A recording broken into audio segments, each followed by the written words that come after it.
Hi friends, we are going to do calendar. So yesterday was 24.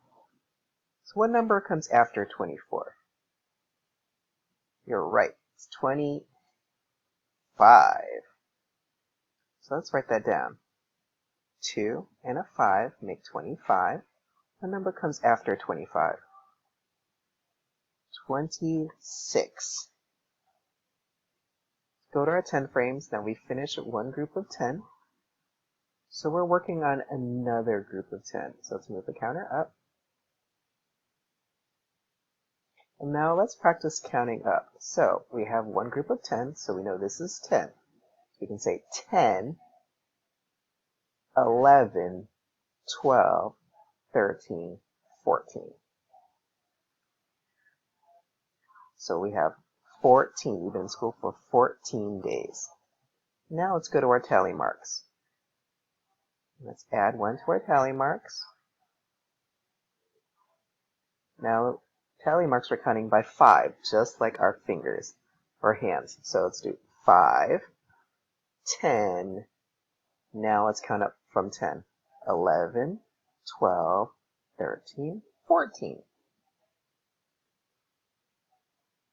So 14 days of school. Now let's move on to our hundreds chart.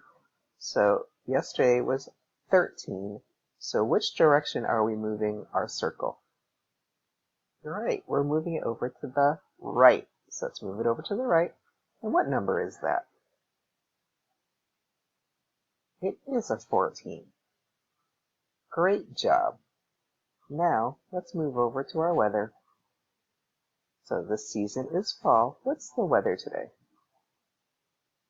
Right now it is sunny. So we're going to say sunny. Let's go to our shape of the day. Shape of the day, shape of the day. Look at this shape. What is the name of this shape? All right, it is a rectangle. What do we know about a rectangle?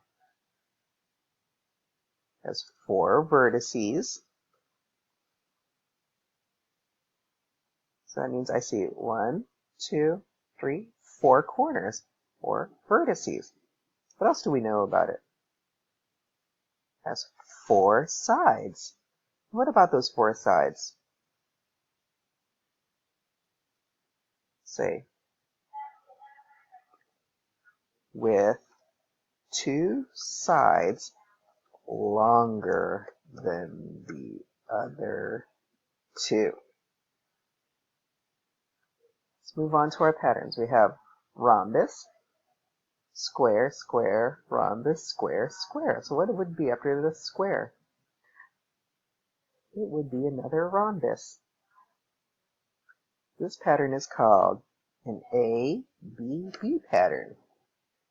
And that's our calendar for today. Great job!